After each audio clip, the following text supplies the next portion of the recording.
वालेकुम सलाम मुस्कान सकीना नज़ीर वालेकुम सलाम वालेकुम सलाम। तो बेसिकली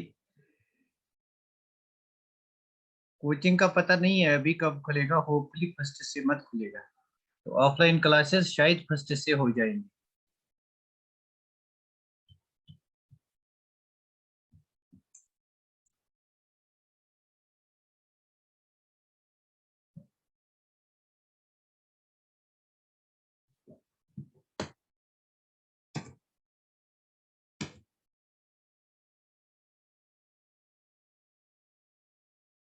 तो let us start the topic को स्टार्ट करते हैं। एक बार क्लियर करो, आपको screen is visible to you people and मेरी आवाज आ रही है आप लोगों को? आप क्लियर करो, screen is visible to you और मेरी आवाज आपको आ रही है and you can hear me properly. Then we will start the topic. तो टॉपिक जो हम डिस्कस करने जा रहे हैं, the topic is types of organic reaction. Topic जो हम डिस्कस करने जा रहे हैं, topic is types of organic reaction. Types of organic reactions. तो basically we have a lot of reactions जो हमें डिस्कस करने हैं। ऑर्गेनिक रिएक्शंस जो हमारे पास है, we have a number of reactions जो हमें डिस्कस करने हैं। तो basically let me write down these reactions first. Very good, बहुत बढ़िया। तो let me see first who is this. Let me see first who is this.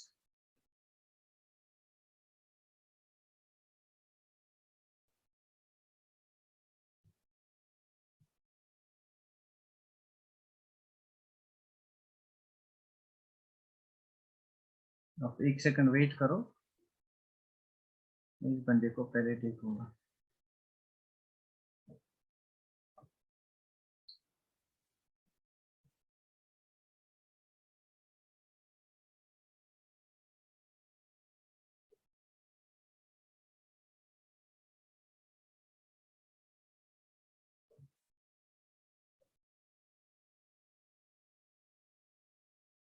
तो let us start the topic. तो टॉपिक को हम स्टार्ट करते हैं। Types of organic reaction. Basically we have a number of types of organic reaction, और जो भी हमारे पास टाइप्स ऑफ ऑर्गेनिक रिएक्शंस है, उनमें से कौन कौन सी टाइप हमें डिस्कस करनी है, विल डिस्कस दैट। तो वो हम डिस्कस करेंगे यहाँ पे। विल डिस्कस दैट, वो हम यहाँ पे डिस्कस करेंगे।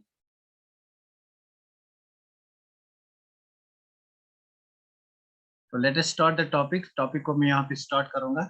नाउ सी, हमारे पास different types of organic reactions है। एक होता है हमारे पास nucleophilic reactions, nucleophilic substitution reactions, और I can say nucleophilic reactions. फिर इनमें क्लासेस आएंगे। नंबर सेकंड होता है हमारे पास addition reactions, addition reactions. Number third हमारे पास होगा elimination reaction. I will discuss elimination reactions also in detail. Elimination reactions. Number fourth हमारे पास होता है, नंबर फोर्थ हमारे पास होता है एरोमेटिक सब्स्टिट्यूशन रिएक्शंस, या मैं कहूँगा इलेक्ट्रोफिलिक सब्स्टिट्यूशन रिएक्शंस, या इन डिटेल हम इन तीन को डिस्कस करेंगे। Free radical reactions, free radical reactions. तो आज के लेक्चर में हम डिस्कस करेंगे new substitution reactions. So let us discuss first substitution reactions. I'll say over here substitution reactions. Substitution reactions. In place of nucleophilic, more appropriate word is substitution reactions. तो discuss करते हैं substitution reactions को. So our topic is substitution reactions. Substitution reactions. Now what are substitution reactions? Substitution reactions क्या होती है और what types of substitution reactions do we have? तो पहले हम देखेंगे रिएक्शन में एक्चुअली होता क्या है। जब भी हमारे पास कोई रिएक्शन होगी, हमारे पास सबस्ट्रेट होगा, हमारे पास सबस्ट्रेट होगा। तो first thing we should have a substrate. तो हमारे पास सबस्ट्रेट होना चाहिए। नंबर सेकंड, हमारे पास अटैकिंग एजेंट होना चाहिए, अटैकिंग रिएजेंट, और इसको हम सिंपली रिएजेंट बोलते हैं। एक तो हमारे पास सबस्ट्रेट होना चाहिए, दूसरा हमारे पास रिएजेंट होना चाहिए। ये सबस्ट्रेट क्या होता है? It is reactant. Substrate is nothing, it is reactant. तो हमारे पास रिएक्टेंट होना चाहिए और रिएजेंट होना चाहिए। जब वो मिलेंगे they will give us product, तो वो हमें नया कुछ देंगे, दैट्स नोन एज प्रोडक्ट। तो बेसिकली फॉर एग्जांपल मेरे पास कोई सबस्ट्रेट है, मेरे पास कोई सबस्ट्रेट है ए, इसको अटैक कर रहा है B. Now this is my substrate and this is my reagent and I get the product over here, new compound, that's AB. This is the product. तो डिटेल में इसकी बात करेंगे. तो बेसिकली जब भी हमारे पास कोई रिएक्शन होगी उसमें सबस्ट्रेट होगा, सबस्ट्रेट इज आवर रिएक्टेंट, और उसको अटैक करेगा कोई रिएजेंट, उसको कहते हैं अटैकिंग रिएजेंट और सिंपली रिएजेंट कहते हैं. और यहाँ पे हम कुछ भी यूज कर सकते हैं, फॉर एग्जांपल कैटालिस्ट यूज कर सकते हैं या हीट यूज कर सकते हैं या एच न्यू यूज कर सकते हैं, मतलब रिएक्शन कंडीशन, इनको बोलते हैं रिएक्शन कंडीशन, इनको बोलते हैं रिएक्शन कंडीशन. तो तीन बातें हमारे पास होनी चाहिए जब कोई केमिकल रिएक्शन होगी. कौन कौन सी बात? एक, हमारे पास सबस्ट्रेट होना चाहिए. दूसरा, हमारे पास रिएजेंट होना चाहिए. तीसरा, हमारे पास क्या होना चाहिए? This reaction conditions. Reaction conditions, तीन बातें हमारे पास होनी चाहिए. ना डिस्कस करते हैं आप सब्स्टिट्यूशन रिएक्शंस क्या होती है. ना let us discuss in detail substitution reaction. तो देखो सब्स्टिट्यूशन रिएक्शंस क्या होती है. तो फॉर एग्जांपल मेरे पास कोई कंपाउंड है, कोई सबस्ट्रेट है, this is a substrate CH3 CH2, और यहाँ पे कोई लीविंग ग्रुप लगा है, दिस इज Cl. ये मेरा सबस्ट्रेट है, दिस इज सबस्ट्रेट, और इसको मैं रिएक्टेंट कहूंगा. इस सबस्ट्रेट में जो भी ये ग्रुप है जो निकलेगा, इसको कहते हैं लीविंग ग्रुप. जो ग्रुप निकलेगा सबस्ट्रेट से उसको कहते हैं लीविंग ग्रुप. मतलब ये वाला ग्रुप जो है, अगर मैं इसको निकालूंगा, इसको कहते हैं लीविंग ग्रुप. इसको कहते हैं leaving group. Now what is leaving group? Leaving group is any group which leaves from the substrate during the chemical reaction. उसको सिंपली हम कहते हैं LG, left hand governor, leaving group. तो लीविंग ग्रुप मेरे पास है. अगर मैं इसकी रिएक्शन करूंगा, अगर मैं इसकी रिएक्शन करूंगा with a nucleophile. Nucleophile means for example I am reacting it with OH minus. Now we know that negatively charged species are nucleophiles. तो क्या होगा यहाँ पे, ये वाला जो ग्रुप है, जिस Cl माइनस, जिस Cl ग्रुप जो है, ये यहाँ पे रिमूव हो जाएगा, ये यहाँ पे लीव हो जाएगा, इसलिए इसको कहते हैं लीविंग ग्रुप. तो ओवरऑल अगर ये ग्रुप लीव होगा तो यू नो दैट, आपको पता है कार्बन और क्लोरीन में किसकी इलेक्ट्रोनेगेटिविटी ज्यादा है? क्लोरीन की इलेक्ट्रोनेगेटिविटी ज्यादा है. तो अगर मैं इस बॉन्ड को बेसिकली ब्रेक डाउन करूंगा तो किस साइड बॉन्ड ब्रेक होगा? Bond will break towards more electronegative atom, that's chlorine. तो अगर बॉन्ड यहाँ की तरफ ब्रेक हो जाएगा, this will become negatively charged and this carbon will become positively charged. मतलब this will become electrophile. Positively charged species are called electrophile. अब इस पॉजिटिवली चार्ज्ड स्पीशीज को हमारा OH माइनस जो है वो अटैक करेगा. मतलब ओवरऑल इस रिएक्शन में क्या बनेगा? CH3 CH2 and OH. अगर आप इस रिएक्शन को ओवरऑल देखेंगे तो यहाँ पे Cl के प्लेस पे, this was my Cl in the substrate, इस Cl के प्लेस पे हमने OH ग्रुप सब्स्टिट्यूट किया. That's why this reaction is called substitution reaction. This is general mechanism of substitution reaction. तो बेसिकली क्या होता है सब्स्टिट्यूशन रिएक्शन में? आपका जो लीविंग ग्रुप होता है वो लीव हो जाता है, वो रिमूव हो जाता है, उसके प्लेस पे कोई नया ग्रुप इंटर हो जाता है, उसके प्लेस पे कोई नया ग्रुप सब्स्टिट्यूट होता है. That's why it's called substitution reaction. Got it? Substitution reaction क्या होती है? Substitution reaction is one in which a group called a leaving group leaves from the substrate and a new group enters and a new group is substituted in place of the leaving group, then it's called a substitution reaction. यहाँ तक बात समझ में आ गई? तो ये substitution reaction it is of various types. It's of various type. या तो मेरा न्यूक्लियोफाइल यहाँ पे सब्स्टिट्यूट होगा, then it's called nucleophilic substitution reaction. किसी रिएक्शन में मेरा इलेक्ट्रोफाइल सब्स्टिट्यूट हो सकता है, then it will be called electrophilic substitution reaction. किसी रिएक्शन में मेरा फ्री रेडिकल सब्स्टिट्यूट हो सकता है, then it will be called a free radical substitution reaction. तो बेसिकली हमने यहाँ पे पहले देखा सब्स्टिट्यूशन रिएक्शन होती क्या है. Now what is substitution reaction? Substitution reaction क्या होती है? A substitution reaction is that reaction in which a new group is substituted in place of the leaving group. मतलब a new group जो आपका new group है, that में be nucleophile negatively charged species, that में be electrophile positively charged species, that में be free radical. It is substituted in place of leaving group. It is substituted in place of leaving group. In place of leaving group, then it is called a nucleophilic substitution reaction. क्या यहाँ तक बात clear हुई? Nucleophilic substitution reaction होती क्या है? यहाँ तक बात क्लियर हुई? क्या यहाँ तक बात क्लियर हुई? What is nucleophilic substitution reaction? Very good. Nucleophilic substitution reaction basically क्या होती है, आपके पास कोई भी सबस्ट्रेट, कोई भी कंपाउंड दिया हुआ होगा, उस कंपाउंड में से कोई भी लीविंग ग्रुप, मतलब कोई भी पार्ट आप निकालो, उस पार्ट में नया ग्रुप इंट्रोड्यूस करो, नया ग्रुप सब्स्टिट्यूट करो, then it's called substitution reaction. ये सब्स्टिट्यूशन रिएक्शन जो है, इट्स ऑफ 3 टाइप्स। तो बेसिकली हम लिखेंगे यहाँ पे types of substitution reaction, types of substitution reaction, right over here, types of substitution reaction.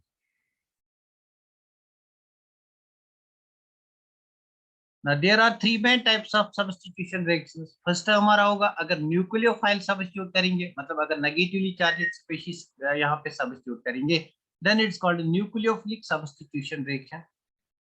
Then it will be called nucleophilic substitution reaction. Substitution reaction. Now what is nucleophilic substitution reaction? In which a nucleophile is substituted in place of leaving group. Number second हमारे पास होगा electrophilic substitution reaction. Electrophilic substitution reaction जहां पे हमारा electrophile substitute हो सकता है, उसको कहेंगे electrophilic substitution reaction. Number third will be free radical substitution reaction. Free radical substitution reaction, तो तीनों का डिस्कशन हम करेंगे। इट विल टेक 3 लेक्चर्स इनका अलग अलग डिस्कशन करने में। Free radical substitution reaction, so there are 3 types of nucleophilic substitution reaction. One is our nucleophilic there are 3 types of substitution reactions. One is our nucleophilic substitution reaction, जब nucleophile substitute होगा. Other is electrophile substitution reaction, जब हमारा electrophile substitute होगा. And the third one will be free radical substitution reaction. That's why मैंने कल के lecture में आपको electrophile और nucleophile का कंसेप्ट दिया है। तो नेक्स्ट हम चलते हैं, डिस्कस करते हैं न्यूक्लियोफिलिक सब्स्टिट्यूशन रिएक्शन को। बेसिकली हमारा जो आज का टॉपिक है that is this nucleophilic substitution reaction. तो आई होप आपने इसका स्क्रीनशॉट लिया होगा। नेक्स्ट हम डिस्कस करेंगे न्यूक्लियोफिलिक सब्स्टिट्यूशन रिएक्शन। बहुत ही ज्यादा इंपॉर्टेंट टॉपिक है nucleophilic substitution reaction. In every year questions are asked on nucleophilic substitution reaction. और 12th की जो ऑर्गेनिक केमिस्ट्री है, most of the topics they are based on this nucleophilic substitution reaction. तो discuss करते हैं nucleophilic substitution reaction.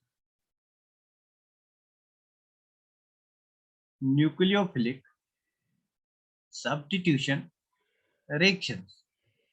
So what is nucleophilic substitution reaction? In which a nucleophile is substituted in place of leaving group. तो हम लिखेंगे a nucleophile is substituted in place of leaving group. In place of leaving group. तो हमारा substrate जो होगा, जो reactant होगा, उसमें जो लीविंग ग्रुप होगा, उसके प्लेस पे हम न्यूक्लियोफाइल को सब्स्टिट्यूट करेंगे, then it will be called nucleophilic substitution reaction. तो बेसिकली ये जो न्यूक्लियोफिलिक सब्स्टिट्यूशन रिएक्शन है, it's of 2 types. It's of 2 types. इसके भी 2-3 टाइप्स आते हैं, आपके सिलेबस में 2 हैं। तो मैं लिखूंगा it's of following types. It will not be better to write it is of 2 types. It's of following types. तो नंबर फर्स्ट केस हमारे पास होगा यूनिमॉलिक्यूलर न्यूक्लियोफिलिक सब्स्टिट्यूशन रिएक्शन। इसको हम कहते हैं SN1 reaction. Now S stands for substitution, N stands for nucleophilic, 1 stands for unimolecular. That's why it's called unimolecular nucleophilic substitution reaction. अब के बाद मैं लिखूंगा SN1 reaction. I will not write again and again unimolecular nucleophilic substitution reaction. Now I'll write SN1 reaction. S stands for substitution, N stands for nucleophilic, 1 stands for unimolecular. Number second हमारे पास होगा बाइमोलिक्यूलर nucleophilic substitution reaction. तो इस reaction को हम कहते हैं, नाम देते हैं SN2 रिएक्शन। इस रिएक्शन को हम नाम देते हैं SN2। 2 stands for bimolecular and nucleophilic S substitution. And number third is SNI. ये 3 हम डिस्कस करेंगे, आपके सिलेबस में 2 हैं, ये वाला भी डिस्कस करेंगे, this is again important. SNI means nucleophilic substitution nucleophilic internal। तो यहाँ पे लिखूंगा इंटरनल न्यूक्लियोफिलिक सब्स्टिट्यूशन रिएक्शन। तो इनको अलग अलग डिटेल में हम डिस्कस करेंगे। Substitution reaction, these are the three types of nucleophilic substitution reactions। अगर न्यूक्लियोफिलिक सब्स्टिट्यूशन रिएक्शन की बात करेंगे तो हमारे पास तीन टाइप्स आते हैं। एक होता है हमारे पास यूनिमोलिकुलर, दैट्स SN1, एक होता है हमारे पास बाइमोलिकुलर, दैट्स SN2, और एक होता है हमारे पास SNI, internal nucleophilic substitution reaction. यहाँ तक बात क्लियर हुई? यहाँ तक बात क्लियर हुई। नेक्स्ट हम चलते हैं, डिस्कस करेंगे SN1 रिएक्शन को। एक्चुअली हमें डिस्कस करना है आज के लेक्चर में SN1 रिएक्शन। तो डिस्कस करते हैं SN1 reaction mechanism. For example मेरे पास कोई रिएक्टेंट है, this is a reactant CH3 CH2, यहाँ पे मेरा कोई लीविंग ग्रुप है, फॉर एग्जांपल यहाँ पे Br है, Br is a leaving group. तो बेसिकली दो तरह से यहाँ पे रिएक्शन हो सकती है, यहाँ पे दो तरह से रिएक्शन हो सकती है। This is pathway first and this is pathway second. दो तरह से रिएक्शन हो सकती है, ध्यान रखना यहाँ पे। तो पहला रिएक्शन पाथवे जो है that's a type of pathway. इसमें पहले ये बॉन्ड ब्रेक हो जाएगा, ये वाला बॉन्ड ब्रेक हो जाएगा। अगर ये बॉन्ड ब्रेक हो गया तो हमारे पास क्या बनेगा, कार्बन पे पॉजिटिव चार्ज आएगी, मतलब हमारे पास ये वाली स्पेशीज आएगी CH3 CH2, इस पे पॉजिटिव चार्ज, और हमारा Br रिलीज हो जाएगा, Br पे नेगेटिव चार्ज। तो मैं यहाँ पे लिखूंगा -Br नेगेटिव। तो ये रिलीज होता है, इसको मैं यहाँ पे प्लस लिखूंगा या यहाँ पे माइनस लिखूंगा, एक ही बात है। तो एक्चुअली मुझे यहाँ पे स्पेस चाहिए, इसलिए मैंने यहाँ पे लिखा -Br माइनस। तो इस स्पेशी को क्या कहते हैं, what is this species known as? तो मुझे बता इस स्पेशी को क्या कहते हैं, what is this species known as? Carbon with positive charge. Very good. तो जल्दी से कमेंट करो और मुझे बताओ what is this species known as, इस स्पेशी को क्या कहते हैं? Very good, carbocation. Very good. तो इस स्पेशी को कार्बोकेटाइन कहते हैं, इस स्पेशी को कार्बोकेटाइन कहते हैं। तो जहां पे ज्यादा स्टेबल कार्बोकेटाइन बनेगा वहां पे ये पाथवे फॉलो होगा। तो कार्बोकेटाइन अगर ज्यादा स्टेबल बन गया तो ये वाला पाथवे फेवर होगा। कार्बोकेटाइन कैसे ज्यादा स्टेबल बनेगा, इसको हमने डिटेल में एक्सप्लेन किया है। कार्बोकेटाइन की स्टेबिलिटी किस फैक्टर पे डिपेंड करती है। अब नेक्स्ट स्टेप में हमारा सॉरी, नेक्स्ट स्टेप में हमारा न्यूक्लियोफाइल आएगा। न्यूक्लियोफाइल फॉर एग्जांपल मेरे पास Cn माइनस है, दिस इज न्यूक्लियोफाइल। तो न्यूक्लियोफाइल इस कार्बन पे अटैक करेगा। तो दिस इज द मैकेनिज्म, हमारे पास ये वाला प्रोडक्ट बनेगा CH3 CH2 Cn। तो this is the product of the reaction. तो बेसिकली ये रिएक्शन दो स्टेप्स में हो गई, this is step 1 and this is step 2। This reaction took place in two steps, this is step 1 and this is step 2। ये वाला step जो है एंड ये वाला स्टेप जो है, this step is fast. Now why this step is fast? क्या आप अंदाजा लगा सकते हो why this step is fast? क्या कोई आप में अंदाजा लगा सकता है why this step is fast? क्या कोई अंदाजा, बचा अंदाजा लगा सकता है? कार्बोकेटाइन, हाँ, because it is fast, because यहाँ पे जो कार्बोकेटाइन बनता है, कार्बोकेटाइन एक रिएक्टिव इंटरमीडिएट है, और हमने देखा था कार्बोकेटाइन अनस्टेबल होता है। तो अगर ये कार्बोकेटाइन अनस्टेबल है, it will readily react with Cn minus, मतलब this step will be very fast. तो this step will be slow, ये वाला स्टेप जो है this is slow step. Now why this step is slow? Because यहाँ पे आपको एनर्जी देनी पड़ेगी, हीट देनी पड़ेगी पहले इस बॉन्ड को ब्रेक करने में, that's why this step is slow. यहाँ तक बात क्लियर हुई? ये वाला पहला मैकेनिज्म है हमारी रिएक्शन का, ये वाला पहला मैकेनिज्म है न्यूक्लियोफिलिक सब्स्टिट्यूशन रिएक्शन। ऐसे ही टेक पार्ट करेगी। पहले आपका carbon leaving group bond break हो जाएगा, मतलब कार्बन हेलोजन बॉन्ड यहाँ पे ब्रेक हुआ, उसके बाद आपका कार्बोकेटाइन बनेगा, और उसके बाद आपका न्यूक्लियोफाइल अटैक करेगा। ना सी यहाँ पे मैं आपको एक बात बताऊंगा जो आपको अभी नहीं पता है। अगर हम किसी भी रिएक्शन की रेट निकालेंगे, rate of reaction, rate of reaction, rate of reaction depend करते हैं स्लो स्टेप ऑफ रिएक्शन पे, slow step of reaction. Rate of reaction depends upon slow step of reaction. तो अगर मैं यहाँ पे रेट निकालूंगा, क्या रेट ऑफ रिएक्शन इस स्लो स्टेप पे डिपेंड करेगी या फास्ट स्टेप पे, स्लो स्टेप पे? तो यहाँ पे मैं अगर मैं रेट निकालूंगा, late me right it over here. तो यहाँ पे मैं अगर रेट ऑफ रिएक्शन निकालूंगा, rate of reaction that will be directly proportional to concentration of this reactant, that is CH3 CH2 Br। क्या इस वाले स्टेप में कहीं न्यूक्लियोफाइल आता है? यहाँ से यहाँ तक देखो, ये वाला स्टेप यहाँ से यहाँ तक की स्टेप है। क्या इस स्टेप में कहीं न्यूक्लियोफाइल आया? नहीं, इस स्टेप में सिर्फ हमारा इन्वॉल्व होता है ये रिएक्टेंट। इस स्टेप में सिर्फ इन्वॉल्व होता है ये वाला रिएक्टेंट। इस स्टेप में सिर्फ इन्वॉल्व होता है ये वाला रिएक्टेंट। दैट्स व्हाई मैंने यहाँ पे लिखा, मतलब एक ही मॉलिक्यूल इन्वॉल्व होता है। That's why it's called unimolecular reaction. तो मैं लिखूंगा rate is equal to some constant है, प्रोपोर्शनल की बदले कोई कांस्टेंट लगाऊंगा, into substrate concentration, that's concentration of this substrate. यहाँ पे मेरा सबस्ट्रेट CH3 CH2Br है। तो ये सबस्ट्रेट जो मेरा है एक ही मॉलिक्यूल है। देयरफॉर मैं क्या लिखूंगा यहाँ पे, rate depends upon concentration of only one substrate। only one substrate मतलब only one molecule, एक ही मॉलिक्यूल है। तो मैं लिखूंगा rate depends on only substrate concentration। only substrate concentration। substrate concentration बोले तो only one molecule, one molecule बोले तो unimolecular, one molecule बोले तो मतलब ये unimolecular है, unimolecular बोले तो ये सब्स्टिट्यूशन रिएक्शन है, because it changes from stable to unstable. हाँ, very good, it becomes neutral because it becomes unstable. हाँ, वेरी गुड, बहुत बढ़िया। तो यूनिमॉलिक्यूलर मतलब एक ही मॉलिक्यूल इन्वॉल्व होता है। तो मैं इस रिएक्शन में ओवरऑल इस रिएक्शन में न्यूक्लियोफाइल सब्स्टिट्यूट होता है। तो इस रिएक्शन को दैट्स व्हाई हम कहते हैं SN1 रिएक्शन मैकेनिज्म।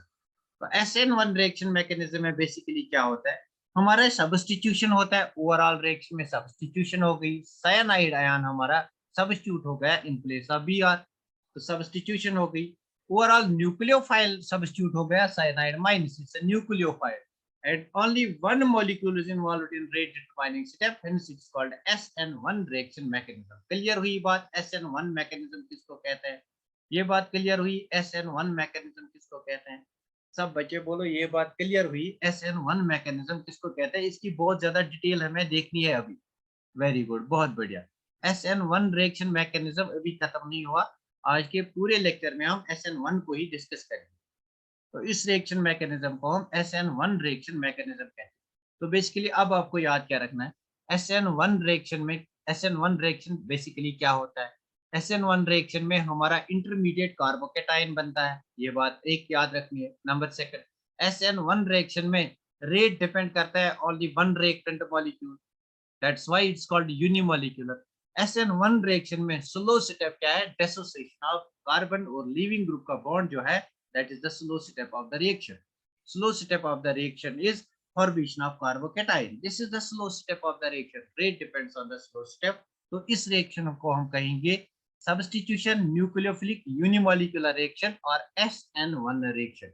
तो whenever SN1 reaction takes place, always carbocation will be formed as intermediate। remember this thing। तो हम लिखेंगे silent features of this। पहले हम देखेंगे SN2 क्या होता है। अच्छा, ये SN2 कल देखेंगे नेक्स्ट लेक्चर में, हम इसके साइलेंट फीचर्स सीखेंगे। नंबर फर्स्ट, SN1 में क्या होता है? तो मुझे बताओ पहला चीज SN1 में क्या होता है? पहला चीज क्या होता है, carbon leaving group bond breaks. Carbon leaving group Lg, यहाँ पे भी आ रहा है, bond breaks. Carbon leaving group bond breaks first, तो पहले ये बॉन्ड ब्रेक होता है। Number second, carbocation is generated. Carbocation acts as intermediate, acts as intermediate। तो सीधी सी बात है, जितना ज्यादा स्टेबल कार्बोकेटाइन बनेगा उतनी ज्यादा चांसेस है SN1 रिएक्शन के। अगर आपका कार्बोकेटाइन लीस्ट स्टेबल बनता है तो SN1 नहीं हो जाएगा। SN1 वहां हो जाएगा जहां पे आपका कार्बोकेटाइन मोर स्टेबल बनेगा। नंबर थर्ड, क्या न्यूक्लियोफाइल रेट डिटरमाइनिंग स्टेप में टेक पार्ट करता है? Does nucleophile take part in rate determining step? No, nucleophile यहाँ पे अटैक नहीं करता है, ये फर्स्ट स्टेप में अटैक करता है। तो मैं लिखूंगा rate depends on only concentration of carbocation formation। very good, rate depends on only concentration of substrate, only concentration of substrate and not on nucleophile, and not on nucleophile। मतलब इसका मतलब क्या है, आपका न्यूक्लियोफाइल अगर स्ट्रांग हो कोई फर्क नहीं पड़ता है, अगर वीक हो तो कोई भी फर्क नहीं पड़ता है। अगर आपका न्यूक्लियोफाइल स्ट्रांग हो या वीक हो फर्क नहीं पड़ता है यहाँ पे, because rate screen is not visible. Zakir क्या कहते हो, सब बच्चे बोलो स्क्रीन विजिबल है। तो आपका न्यूक्लियोफाइल अगर वीक भी हो तब भी ये रिएक्शन होगी। तो मैं यहाँ पे लिखूंगा SN1 के केस में हम यूजुअली चूज करेंगे वीक न्यूक्लियोफाइल। वीक न्यूक्लियोफाइल हम चूज करेंगे because rate does not depend upon nucleophile. Why do we use strong nucleophile? तो क्या हमें पड़ी है कि हम स्ट्रॉन्ग न्यूक्लियोफाइल को लेंगे, हम वीक न्यूक्लियोफाइल को लेंगे because weak rate does not depend upon nucleophile. Got it? ये चार बातें क्लियर हुई, ये चार बातें क्लियर हुई। इसकी स्टीरियो जो है वो मैं अलग से पढ़ाऊंगा, इसकी स्टीरियो को मैं अलग से पढ़ाऊंगा। पहले हम डिस्कस करते हैं बेसिक इसका। तो ये चार बातें हैं। पहले कार्बन हेलोजन बॉन्ड ब्रेक होता है, उसके बाद कार्बोकेटाइन बनता है। जितना ज्यादा स्टेबल कार्बोकेटाइन बनेगा उतना ज्यादा SN1 रिएक्शन मैकेनिज्म होगा। रेट डिपेंड करेगा only concentration of substrate. Nucleophile की कंसंट्रेशन पे रेट डिपेंड नहीं करेगी, rate is independent upon concentration of nucleophile. Hence हम SN1 में यूजुअली वीक न्यूक्लियोफाइल को प्रेफर करेंगे। Got it? क्लियर हुई बात? क्लियर हुई बात? ये बात क्लियर हुई? क्या ये बात क्लियर हुई? सब बच्चे बोलो ये बात क्लियर हुई। वेरी गुड, बहुत बढ़िया। तो फॉर एग्जांपल मेरे पास ये रिएक्टेंट बेस स्पीशीज है, दो कंपाउंड्स में यहाँ पे बनाऊं। मैं एक और कंपाउंड बनाऊंगा CH3 CH CH3 Cl। यहाँ पे मैं SN1 रिएक्शन मैकेनिज्म करूंगा। अगर मैं SN1 करूंगा तो कि पहले स्टेप में क्या होगा, ये बॉन्ड ब्रेक होगा, मतलब यहाँ पे मेरा कार्बोकेटाइन बनेगा और यहाँ भी ये बॉन्ड ब्रेक होगा, यहाँ पे भी मेरा कार्बोकेटाइन बनेगा। अब मुझे बोलो मोर स्टेबल कार्बोकेटाइन कौन है, पहला वाला या सेकंड वाला? Which is more stable carbocation? Very good. Which is more, very good, which is more stable carbocation? तो दो में से more stable कार्बो, let this is A and this is B, which is more stable carbocation. So this is a secondary carbocation, this is 2 degree carbocation, this is super primary, this is more stable. तो मैंने कहा जहां पे ज्यादा stable carbocation होगा वहां पे SN1 होगा। तो यहाँ पे अगर मैं न्यूक्लियोफाइल के साथ इसको ट्रीट करूंगा और यहाँ पे मैं अगर न्यूक्लियोफाइल के साथ ट्रीट करूंगा तो ये वाली रिएक्शन होने के चांसेस लेस। यहाँ पे रिएक्शन होगी because more stable carbocation is forward. तो बेसिकली यहाँ पे जो आपका प्रोडक्ट मिलेगा, यहाँ पे सब्स्टिट्यूशन रिएक्शन होगी। कौन सी substitution? Nucleophilic substitution reaction, that's SN1। तो इस केस में SN1 हो जाएगा, इस केस में SN1 हो जाएगा, यहाँ पे SN1 नहीं होगा, no SN1। Why not? Because carbocation is too unstable to be formed. Because carbocation is too unstable to be formed. Clear हुई बात? वेरी गुड, बहुत बढ़िया, क्लियर हुई बात। अभी पता चलेगा आपके प्रीवियस कंसेप्ट कैसे हैं। तो क्लियर हुई बात। अब मैं आपको एक्सपेरिमेंटल डिटर्मिनेशन थोड़ी सी बताऊंगा, एक्सपेरिमेंटल डिटर्मिनेशन थोड़ी सी बताऊंगा। Very good. तो let me take experimental determination. तो मेरे पास ये वाला कंपाउंड है CH3 C CH3 CH3 और यहाँ पे Cl है। सिमिलरली मेरे पास CH3 CH CH3 Cl है। सिमिलरली मेरे पास CH3 CH2 Cl है। तो मुझे बताना है ये कंपाउंड A है, ये कंपाउंड B है, ये कंपाउंड C है। What is the order of SN1 reaction mechanism? Order क्या होगा? SN1 रिएक्शन मैकेनिज्म मतलब सबसे ज्यादा फास्ट SN1 किस में होगी? बहुत बढ़िया, सबसे ज्यादा फास्ट रिएक्शन किस में होगी? वेरी गुड, बहुत बढ़िया, बहुत बढ़िया। नीलोफर, महक, जाकिर, वेरी गुड, बहुत बढ़िया। OS, very good. तो देखो यहाँ पे इस चीज को एक और बार डिटेल में एक्सप्लेन करेंगे। अगर SN1 करना है तो इस बॉन्ड को ब्रेक करना है। अगर इस बॉन्ड को ब्रेक करेंगे तो यहाँ पे कार्बोकेटाइन बनेगा। Now this is 3 degree carbocation, it's more stable carbocation. इसका हमें अब और डिस्कस नहीं करना है बिकॉज बहुत बार डिस्कस हो चुका है इसका। तो यहाँ पे आपका सेकेंडरी कार्बोकेटाइन बनेगा। सेकेंडरी कार्बोकेटाइन बनेगा मतलब it is a stable carbocation. और यहाँ पे आपका प्राइमरी कार्बोकेटाइन बनेगा। Primary carbocation is least stable carbocation जैसे हमने देखा है। तो यहाँ पे अगर हम देखेंगे, यहाँ पे अगर हम देखेंगे रेट ऑफ दीज रिएक्शन, उसके बाद न्यूक्लियोफाइल के साथ रिएक्ट कर सकता है, ये भी न्यूक्लियोफाइल के साथ रिएक्ट, मैं जनरल देता हूँ NU न्यूक्लियोफाइल। तो कोई भी हो सकता है, जितने भी हमने कल देखे, negatively charged species, neutral species with lone pair of electrons. तो यहाँ पे जो रेट ऑफ रिएक्शन है that has been found to be 60,000 times faster. और यहाँ पे rate of reaction 1200 times faster, यहाँ पे रेट ऑफ रिएक्शन 1 टाइम। तो देखो यहाँ पे ए की रेट ऑफ रिएक्शन ज्यादा है compare to B compare to C, तो हम इंडिकेट करेंगे SN1 रिएक्शन वहां पे होगा जहां पे ऑलवेज आपका मोर स्टेबल कार्बोकेटाइन होगा। तो we can generalize one thing over here, what is that? Primary substrates do not undergo SN1 reaction because rate is very very less. तो प्राइमरी सबस्ट्रेट जो हमारे पास होंगे उनमें SN1 रिएक्शन नहीं हो जाएगी, तो उनमें SN2 हो जाएगा, अभी हमने डिस्कस नहीं किया। बहुत बढ़िया, वेरी गुड वेरी गुड, मतलब आपको जीओसी के बेसिक कंसेप्ट बहुत अच्छे क्लियर हुए हैं, वेरी गुड, बहुत बढ़िया। तो हम यहाँ पे जनरलाइज करेंगे अपने स्टेटमेंट को, we generalize the statement that primary substrates do not undergo SN1 reaction. So we'll generalize that primary substrates do not undergo SN1 reaction because primary carbocation is very unstable, तो उसमें कौन सी nucleophilic substitution होगी वो next lecture में देखेंगे, उसमें हमारी होगी SN2 रिएक्शन मैकेनिज्म। यहां तक बात क्लियर हुई? अगर यहां तक बात क्लियर हुई, I will take a question on this. अगर यहां तक बात क्लियर हुई, I will take a question on this. तो अब मैं देखूंगा आपके कंसेप्ट कैसे क्लियर है, I will take a question on this. तो देखो मैं यहाँ पे एक क्वेश्चन बनाऊंगा,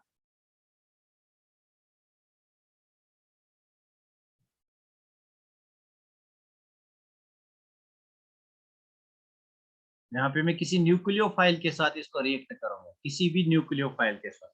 आई will take one more,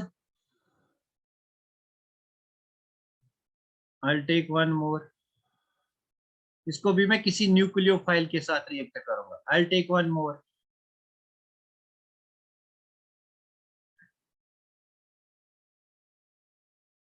I'll take one more, इसको भी मैं किसी न्यूक्लियोफाइल के साथ रिएक्ट कराऊंगा। तो मुझे बता what is the order of reactivity of A B and C? Carbocation बनाओ, उसके बाद मुझे बता what is the order of reactivity. बहुत ही बढ़िया क्वेश्चन है, हाई लेवल का क्वेश्चन है, C B. Very good very good, तो मुझे बता व्हाट विल बी द। तो नीलोफर और महक ने यहाँ पे आंसर्स दे दिए। अच्छा देखो यहाँ पे पहले कार्बोकेटाइन को बनाएंगे, इस बॉन्ड को ब्रेक करो, आपका कार्बोकेटाइन। जब भी SN1 का पूछेगा तो आपको कार्बोकेटाइन बनाना है, आपको बताना है SN1 ऑर्डर, SN1 ऑर्डर, तो आपको कार्बोकेटाइन बनाना है। तो देखो यहाँ पे पॉजिटिव चार्ज आ गई, तो यहाँ पे देखो आप, यहाँ पे भी कार्बोकेटाइन बनेगा, पॉजिटिव चार्ज, और यहाँ पे भी कार्बोकेटाइन बनेगा। इस बॉन्ड को ब्रेक करो, इस बॉन्ड को ब्रेक करो, तो यहाँ पे भी आपका कार्बोकेटाइन बनेगा। Now tell me, this is what type of carbocation? BCA, BCA, very good. तो मुझे बता ये भी टर्शियरी कार्बोकेटाइन है ना, यहाँ पे क्यों नहीं रेट ज्यादा हो? तो मुझे इसका आंसर दे दो, वेरी गुड। यहाँ पे टर्शियरी कार्बोकेटाइन बना, यहाँ पे टर्शियरी कार्बोकेटाइन, यहाँ पे भी टर्शियरी कार्बोकेटाइन, यहाँ पे सेकेंडरी। ऑब्वियसली टर्शियरी में ज्यादा होगी, बट यहाँ पे क्यों लास्ट पे आया? जिन बच्चों ने आंसर दिया बहुत बढ़िया आंसर दिया, अब मुझे बता रीजन ये क्यों लास्ट पे आया? Why it is very good, बहुत बढ़िया बहुत बढ़िया। तो किसी ने बताया it's a bridge head carbon, बहुत बढ़िया। तो ब्रिज हेड कार्बन पे हमारी पॉजिटिव चार्ज अनस्टेबल होती है, carbocation can not be generated at bridge head carbon. तो हम ऑर्डर लिखेंगे tertiary one that is C, उसके बाद सेकेंडरी वन, उसके बाद मतलब बी, उसके बाद हमारा ए आएगा। ए क्यों लीस्ट है? Because of Bredt's rule, Bredt's rule. What does Bredt rule state that bridge head carbon पे आपकी पॉजिटिव चार्ज नहीं बनेगी। बहुत बढ़िया, नाम याद नहीं आ रहा है, वेरी गुड, बहुत बढ़िया, मतलब बहुत बढ़िया कंसेप्ट आपको आ रहे हैं। मतलब मैं बहुत खुश हुआ आज, मतलब आपको सारे कंसेप्ट आ रहे हैं। You make me very happy today because of bridge head carbon, very good, बहुत बढ़िया। मतलब ब्रिज हेड कार्बन पे ऐसा होता है कि कार्बोकेटाइन जनरेट नहीं होता है या अल्कीन जनरेट नहीं होता है, वेरी गुड। तो नेक्स्ट क्वेश्चन को लेंगे, अगर टाइम आउट हो गया तो आप फिर से ज्वाइन करना, दो चार क्वेश्चन, सो दैट SN1 आपका कंप्लीट हो जाएगा। नेक्स्ट क्वेश्चन में लूंगा। तो जेई मेंस का क्वेश्चन है, मैं बनाऊंगा ऐसे ही, फिर जब मैं संडे या मंडे को क्वेश्चन लूंगा, उस पर प्योर क्वेश्चन होगा, तो यहाँ पे मैं ऐसे ही बनाऊंगा। Which of the following has maximum tendency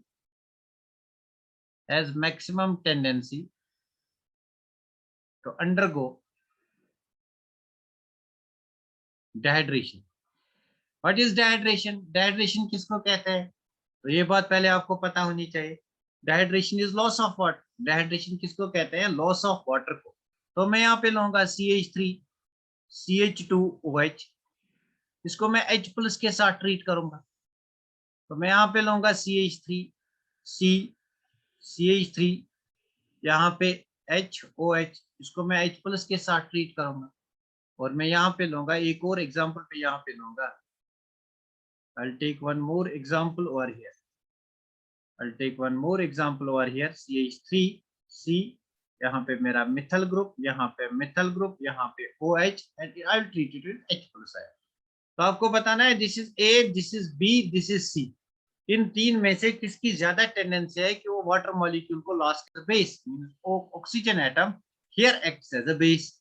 तो बेसिकली क्या होगा, हमारे पास बनेगा CH3 CH2, ऑक्सीजन पे एक हाइड्रोजन ऑलरेडी है, लोन पेयर ने अटैक किया, यहाँ पे पॉजिटिव चार्ज, अब ये बॉन्ड एसोसिएट होगा, तो यहाँ पे कार्बोकेटाइन बनेगा। इन तीनों के कार्बोकेटाइन अब आप बना सकोगे, तो यहाँ पे लॉस ऑफ वाटर हुआ। तो सिमिलरली यहाँ पे लॉस ऑफ वाटर होगा, मतलब एक ही स्टेप में मैं दिखाऊंगा, ये H प्लस को अटैक करेगा और यहाँ से लॉस ऑफ वाटर होगा, मतलब हमारे पास बनेगा CH3 यहाँ पे पॉजिटिव चार्ज, मतलब यहाँ पे lone pair of electron attack करेगा और लॉस ऑफ वाटर हो जाएगा। यहाँ पे बनेगा हमें टर्शियरी कार्बोकेटाइन। जहाँ पे मोर स्टेबल कार्बोकेटाइन बनेगा वहां पे SN1 ज्यादा होगा, और जहाँ पे SN1 ज्यादा वहां पे रेट ऑफ डिहाइड्रेशन बहुत ज्यादा है। तो मैं लिखूंगा the order is CBA। Got it? तो मैं ये कहूंगा, ये मेरा कौन सा मॉलिक्यूल है? अल्कोहल। तो क्या मैं लिखूंगा, dehydration in alcohol favours SN1 reaction, this order favours SN1 reaction. तो मैं यहाँ पे लिखूंगा dehydration from alcohols favors SN1 reaction mechanism। तो इसमें SN1 रिएक्शन मैकेनिज्म होता है। क्लियर हुई बात? सब बच्चे बोलो ये बात क्लियर हुई? कैसे SN1 मैकेनिज्म होगा, कैसे हम कहेंगे कौन सा प्रोडक्ट, कौन सा रिएक्टेंट ज्यादा रिएक्टिव होगा, कहाँ पे ज्यादा रेट ऑफ रिएक्शन होगी। तो ये वाले क्वेश्चन कॉम्पिटिटिव एग्जाम में आते हैं, ये JEE में भी आया है ये क्वेश्चन। इस पे एक क्वेश्चन प्रैक्टिस क्वेश्चन होगा, इसलिए ध्यान रखना इसका। प्रैक्टिस क्वेश्चन इस पे एक होगा, जब प्रैक्टिस क्वेश्चन करेंगे एक या दो क्वेश्चन इस पे होंगे रेट ऑफ डिहाइड्रेशन पे। तो ये बात वहां पे याद रखना, इसका आप स्क्रीनशॉट ले लो। मैं नेक्स्ट डिस्कस करूंगा effect of leaving group on rate, effect of leaving group on rate, effect of leaving group on rate of reaction.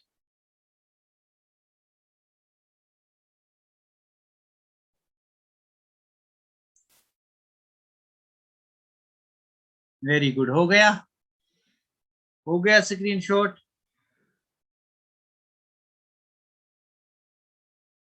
Very good. तो नेक्स्ट चलते हैं, देखो effect of leaving group on SN1। Effect of leaving group Lg कैसा होना चाहिए on SNO? तो अगर आपको जनरल याद होगा, मैंने अभी बताया SN1 में क्या होता है, पहले कार्बन और हेलोजन का बॉन्ड ब्रेक होता है, मतलब कोई हेलोजन यहाँ पे, ये बॉन्ड पहले ब्रेक होता है, तो यहाँ पे R प्लस बनेगा। सिमिलरली अगर मेरे पास RBr होगा, तो यहाँ पे पहले R और Br का बॉन्ड ब्रेक होगा, R प्लस बनेगा। सिमिलरली अगर मेरे पास RI होगा, तो ये बॉन्ड ब्रेक होगा, मेरे पास R प्लस बनेगा, प्लस मेरा यहाँ से Cl माइनस, प्लस मेरा यहाँ पे Br माइनस, प्लस मेरा यहाँ पे I माइनस। तो मुझे बता, this is A, this is B and this is C, किसमें आपको लगता है रेट ज्यादा होगी, A, B और C में? मुझे क्या बनाना है, कार्बोकेटाइन। कार्बोकेटाइन बनाने में किसका रोल है, इस बॉन्ड का। ये बॉन्ड जिसका वीक होगा वहां पे जल्दी बॉन्ड टूट हो जाएगा, वहां पे कार्बोकेटाइन जल्दी बनेगा। तो आप मुझे बता, रेट ऑर्डर, इसका रेट ऑर्डर क्या होगा? वेरी गुड, बहुत बढ़िया। तो देखो यहाँ पे पहले स्टेप में क्या होता है, पहले स्टेप में हम कार्बोकेटाइन बनाते हैं। तो तो कार्बोकेटाइन आपका कैसे बनेगा, how carbocation will be formed, जब आप CX बॉन्ड को ब्रेक करोगे, कार्बन और लीविंग ग्रुप का बॉन्ड ब्रेक करोगे, जब आप कार्बन और लीविंग ग्रुप का बॉन्ड ब्रेक करोगे। देखो यहाँ पे फॉर एग्जांपल मेरे पास CH3 Cl है, मेरे पास CH3 Br है, मेरे पास CH3 I है। तो ये बॉन्ड भी मुझे ब्रेक करना है, ये भी ब्रेक करना है, ये भी ब्रेक करना है। याद रखो वो बात, वो गाड़ी क्या खाक चलेगी जिसका एक पहिया ट्रैक्टर का हो और जिसका दूसरा पहिया साइकिल का हो। तो यहाँ पे जो बॉन्ड होगा दैट विल बी वीक। अगर ये बॉन्ड वीक होगा तो ये ब्रेक हो जाएगा इजीली, अगर इजीली ब्रेक होगा तो कार्बोकेटाइन इजीली बनेगा। अगर कार्बोकेटाइन इजीली बनेगा तो इसकी रेट ऑफ रिएक्शन ज्यादा होगी। तो मैं कहूंगा order will be Ri greater than that of Rbr greater than that of Rcl greater than that of Rf. This is SN1 reaction order, leaving group tendency order. तो SN1 order होगा ये, या मैं कहूंगा लीविंग ग्रुप एबिलिटी ऑर्डर। किसकी ज्यादा leaving group ability है, which is the best leaving group among these, तो इनमें सबसे अच्छा लीविंग ग्रुप कौन है। तो इनमें इन चार में से ये इनमें से सबसे अच्छा लीविंग ग्रुप कौन सा है, which is a very good leaving group, which is a very good leaving group. Leaving group की बात कर रहा हूँ, which is a very good leaving group. Iodide ion, bromide ion, chloride ion, जो easily निकलेगा उसको कहते हैं बेस्ट लीविंग ग्रुप। तो यहाँ पे iodide ion is a best leaving group compare to bromide ion, compare to chloride ion, compare to chloride ion. तो this is the leaving group ability, इसको कहते हैं लीविंग ग्रुप एबिलिटी। तो यहाँ से आपको क्या बात समझ में आती है, यहाँ से ये बात समझ में आती है जितना अच्छा लीविंग ग्रुप होगा उतनी रेट ऑफ रिएक्शन ज्यादा होगी, जितना अच्छा लीविंग ग्रुप होगा उतनी रेट ऑफ रिएक्शन ज्यादा होगी। वेरी गुड, बहुत बढ़िया, बहुत बढ़िया हुमैरा और नीलोफर, बहुत बढ़िया नीलोफर, वेरी गुड, बहुत बढ़िया। तो ग्रेट ग्रेट गाइस, मतलब ये बात आपको समझ में आ गई, जितना अच्छा लीविंग ग्रुप होगा उतना हमें कम एनर्जी देना पड़ेगा, उतना हमारा ज्यादा जल्दी लीविंग ग्रुप निकल जाएगा, कार्बोकेटाइन फॉर्म होगा, SN1 रिएक्शन ज्यादा होगी। तो SN1 reaction depends upon leaving group ability. तो मैं कहूंगा मेरे पास ये वाला कंपाउंड है, आप इसको नोट डाउन करो, एक क्वेश्चन होगा इस पे, आप इसको नोट डाउन करो, I will take a question on this. जल्दी से इसको नोट डाउन करो। क्या ये बात क्लियर हुई, क्या ये बात क्लियर हुई।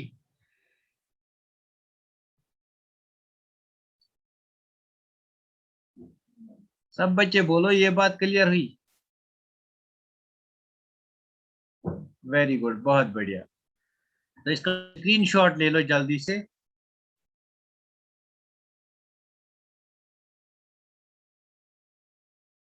इसका आप स्क्रीनशॉट ले लो, मैं आपको यहाँ पे एक क्वेश्चन दूंगा। तो यहाँ पे ये मेरा क्वेश्चन है, the order of SN1 is, the order of SN1 is. तो आपको बताना है SN1 का ऑर्डर, SN1 का ऑर्डर बताना है। तो मेरे पास पहला कंपाउंड जो है that is this type of compound, second compound जो है that is this type of compound, third compound जो है that is this type of compound, and fourth compound जो है that is this type of compound. तो यहाँ पे आप बताओ what is the order of rate of SN1 reaction, what is the order of rate of SN1 reaction,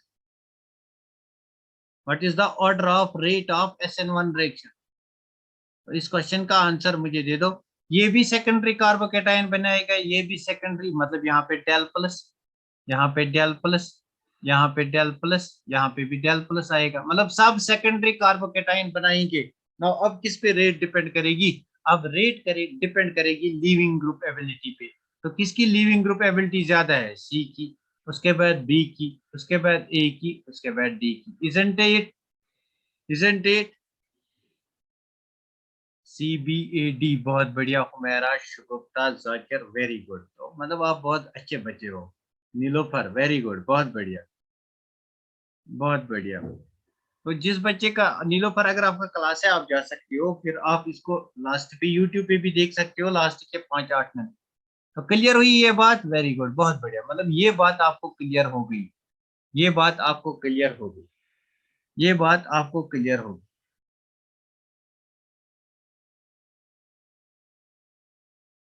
बहुत बढ़िया, मतलब ये बात आपको क्लियर हो गई। तो मुझे बता, अगर मैं यहाँ पे यहाँ पे आप इंपॉर्टेंट नोट लिखो, important note, solvolysis reaction, solvolysis reaction. What is solvolysis? Solvolysis किसको कहेंगे? Reaction with solvent. तो सॉल्वेंट हमारे पास क्या होगा? अगर वाटर होगा तो एक्वालिसिस कहेंगे, अगर अल्कोहल होगा तो अल्कोहोलिसिस कहेंगे। सॉल्वोलिसिस मतलब कोई भी सॉल्वेंट के साथ reaction. Solvolysis reaction favour SN1 reaction, SN1 reaction mechanism. तो इनमें कौन सा मैकेनिज्म होता है? SN1 रिएक्शन मैकेनिज्म होता है सॉल्वोलिसिस रिएक्शन में। सॉल्वोलिसिस मतलब reaction with water. For example जो मैंने अल्कोहल्स पे रिएक्शन दिखाई, तो मैं बताऊंगा इसकी सॉल्वोलिसिस रिएक्शन। ये मेरा OH मॉलिक्यूल है और ये भी मेरा OH मॉलिक्यूल है और ये भी मेरा अल्कोहल मॉलिक्यूल है, ये भी मेरा अल्कोहल मॉलिक्यूल है। तो this is A, this is B, this is C. अगर मैं इनकी सॉल्वोलिसिस रिएक्शन बताऊंगा या एक्वालिसिस मतलब यहाँ पे मैं इनको वाटर के साथ ट्रीट करूंगा, water will give H positive and this will be release. तो सॉल्वोलिसिस रिएक्शन जो यहाँ पे होगी that will favour SN1 mechanism. अगर SN1 मैकेनिज्म फेवर करेगी तो मुझे बताओ what will be the order, what will be the order if ये they follow SN1 reaction mechanism, then what will be the order? Order क्या होगा यहाँ पे? बहुत बढ़िया, वेरी गुड, बहुत बढ़िया, CBA। तो यहाँ पे आंसर होना चाहिए आपका C, because this is tertiary. CBA नहीं, बी में आपका प्राइमरी अल्कोहल बनेगा और इसमें आपका सेकेंडरी CAB होना चाहिए, CAB, CAB होना चाहिए। हाँ CAB, मैं लिखता हूँ C, वेरी गुड, CAB होना चाहिए, CBA नहीं। वाई CBA नहीं? बिकॉज देखो यहाँ पे जिस बच्चे ने गलत किया वो यहाँ पे देखेगा, वो यहाँ पे देखेगा क्यों नहीं। तो यहाँ पे सीधी सी बात है, सॉल्वोलिस मतलब वाटर यहाँ से लॉस हो जाएगा, आपका बन जाएगा सेकेंडरी कार्बोकेटाइन और यहाँ पे आपका बन जाएगा प्राइमरी कार्बोकेटाइन। यहाँ पे positive charge, this is primary, और यहाँ पे आपका बन जाएगा टर्शियरी कार्बोकेटाइन। तो इसकी रेट ज्यादा कंपेयर टू सेकेंडरी, प्राइमरी की सबसे कम होती है। Got it? क्लियर हुआ? ये सर क्लियर, वेरी गुड, बहुत बढ़िया। मतलब SN1 मैकेनिज्म आपको पूरी तरह आ गया। मैं सम अप करूंगा इस रिएक्शन मैकेनिज्म को, आप इस क्वेश्चन का मतलब ये वाला क्वेश्चन आप नोट डाउन करो, ये वाला क्वेश्चन आप नोट डाउन करूंगा, sum up this.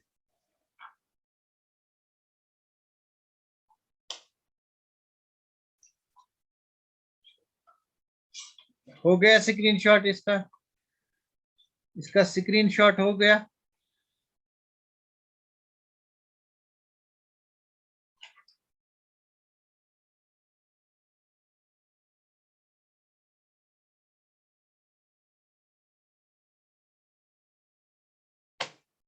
Very good, तो बहुत बढ़िया। तो नेक्स्ट अब हम इसको सम अप करेंगे, थोड़ा सा सम अप करेंगे, आपको याद रहेगा। अगर हम SN1 रिएक्शन मैकेनिज्म की बात करेंगे तो SN1 में आपका कार्बोकेटाइन बनता है। अगर कार्बोकेटाइन बनता है तो बेसिकली आपको देखना है स्टेबिलिटी। जहां पे स्टेबिलिटी ज्यादा होगी वहां पे रेट ज्यादा होगा। तो अगर कार्बोकेटाइन सेम बनता है तो आपको देखना है लीविंग ग्रुप एबिलिटी। जहां पे लीविंग ग्रुप एबिलिटी ज्यादा है, जो बेटर लीविंग ग्रुप होगा, बेटर लीविंग ग्रुप, वहां पे रेट भी ज्यादा होगा। तो ये बात हमने कही। नंबर थर्ड हमने देखा न्यूक्लियोफाइल का कोई रोल नहीं है, न्यूक्लियोफाइल की कंसंट्रेशन पे डिपेंड नहीं करता है, independent of nucleophile concentration, independent on nucleophile concentration of nucleophile. तो मतलब अगर आप न्यूक्लियोफाइल को वीक भी लोगे तो काम चलेगा वीक न्यूक्लियोफाइल से भी। अगर आप वीक न्यूक्लियोफाइल को लोगे तो वीक न्यूक्लियोफाइल से भी काम चलेगा। Got it? Got it? Clear हुई बात? तो यहाँ पे मैंने SN1 रिएक्शन का मैकेनिज्म क्लियर कर दिया, SN1 रिएक्शन